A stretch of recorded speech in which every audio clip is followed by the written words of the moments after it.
Good morning everyone. Welcome back to our online class again. In the last class we have completed our fifth lesson of civics. Now we are going to proceed with the fifth lesson of geography, that is water. अब जैसे ही हम water की बात करते हैं, what images come in our mind, तो हमारे दिमाग में कौन सी इमेज आती हैं? रिवर्स, ओशियन, सी, पॉन्ड, लेक्स, वाटरफॉल्स और स्प्रिंग्स। तो हमारे सामने इमेज जब पानी की जैसी बात करते हैं तो हमारे सामने इमेज आती है कि जैसे नदी में बहता हुआ पानी है, कहीं तालाब में पानी है, कहीं झीलों में पानी है, जहाँ पहाड़ों से झरने निकल रहे हैं वहां पानी है। तो ये हमारे पास इमेज आती है वाटर की।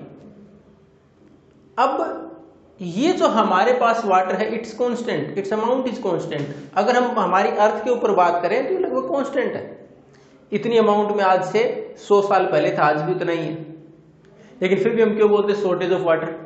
शॉर्टेज ऑफ वाटर नहीं होती कभी भी, शॉर्टेज ऑफ फ्रेश वाटर होती है केवल, कि हमारे शॉर्टेज किसी के जो साफ पानी पीने के लिए थी उसकी शॉर्टेज है, बाकी पानी की अमाउंट तो जितनी थी उतनी ही है। अभी किस प्रकार है? अब देखो, अगर आप मान लो कि हमारे यहाँ जितनी वाटर बॉडीज हैं, अब उसके बाद जैसे ही बारिश आती है हम देखते हैं हमारे आसपास थोड़ा सा जहां स्लोप हो, उसके बाद अगर देयर इज डिप्रेशन, अगर थोड़ी सी गहरी जगह है, गड्ढा सा, पानी इकट्ठा हो गया कुछ समय के बाद, हो सकता है हमारे घर के सामने ही अगर कच्ची जगह है तो उसके बाद उसमें हो सकता है हम नाव तैरा रहे हो, लेकिन कुछ समय के बाद वो पानी गायब। कहाँ गया पानी?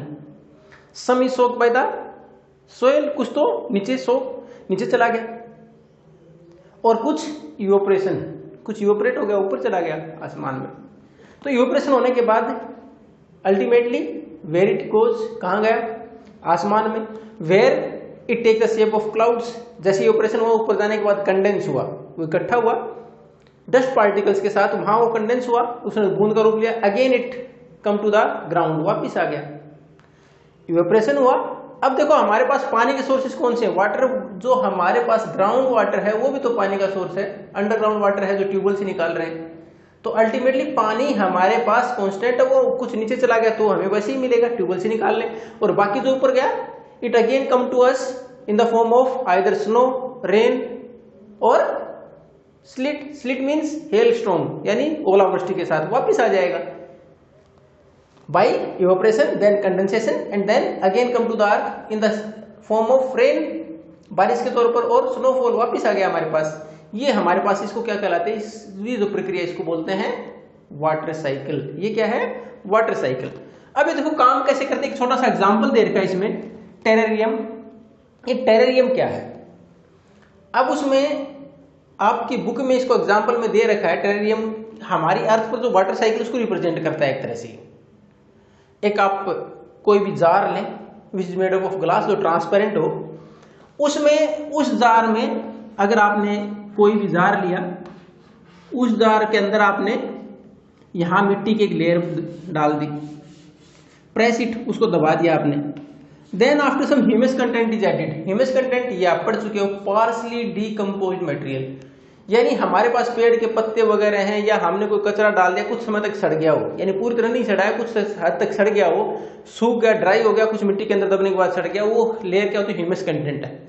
Ultimately it is going to provide fertility, और लास्ट में क्या करेगा? डिकम्पोज होने के बाद फर्टिलिटी, खाद प्रोवाइड कराता है वो, यानी न्यूट्रिएंट्स प्रोवाइड कराता है पौधे के बढ़ने के लिए। तो उसमें हमने एक लेयर उस ह्यूमन कंटेंट की डाल दी, जो पार्शली डिकम्पोज मटेरियल उसकी डाल दी। Then after some plants are grown it. हमारे घर के अंदर जैसे हम गमलों में लगाते हैं, वैसे इसके अंदर क्या करें हम?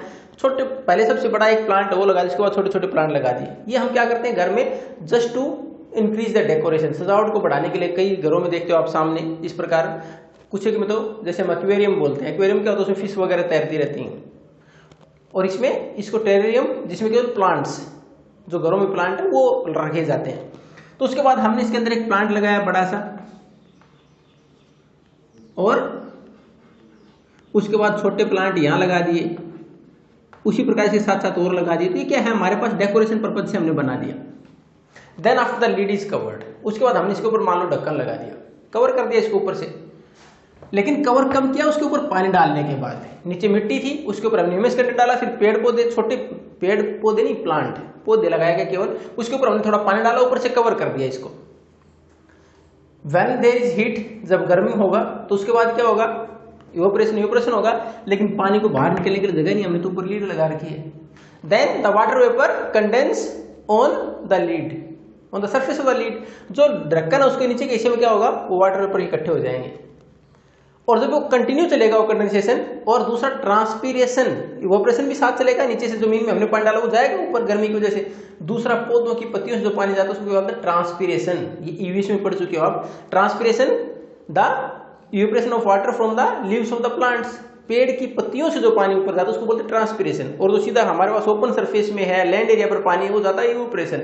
अब दोनों का पानी ऊपर गया, after certain period of time it condense, यहाँ आया ढक्कन के ऊपर कंडेंस और वापस नीचे चला जाएगा। यही हमारे यहाँ अर्थ के ऊपर वाटर साइकिल है, यही हमारे यहाँ अर्थ के ऊपर वाटर साइकिल है। अब हमारे पास दूसरा है फ्रेश वाटर और सॉल्टी वाटर। अब इसमें देखो डिफरेंस। अब हमारे यहाँ फ्रेश वाटर की जहां तक बात करें तो हमारे पास जो पॉन्ड्स हैं, जो तालाब है, उसके अंदर जो पानी होता है, यानी वो पानी पीने में यूज किया जा सकता है। उसके बाद लेक्स हैं, रिवर्स हैं, स्प्रिंग्स झरने हैं, और कुछ ग्राउंड वाटर है, जो ट्यूबवेल्स में ग्राउंड वाटर है, वो सारा क्या हमारे पास। उसके बाद ग्लेशियर्स, जो बर्फ की फॉर्म में है। ये सारे हमारे पास सोर्सेज के हैं फ्रेश वाटर के। ये फ्रेश वाटर जो पानी पीने में इस्तेमाल किया जाता है उसके सोर्सेज हैं। बट द ओशियन और sea water is salty because it have a large amount of dissolve salt.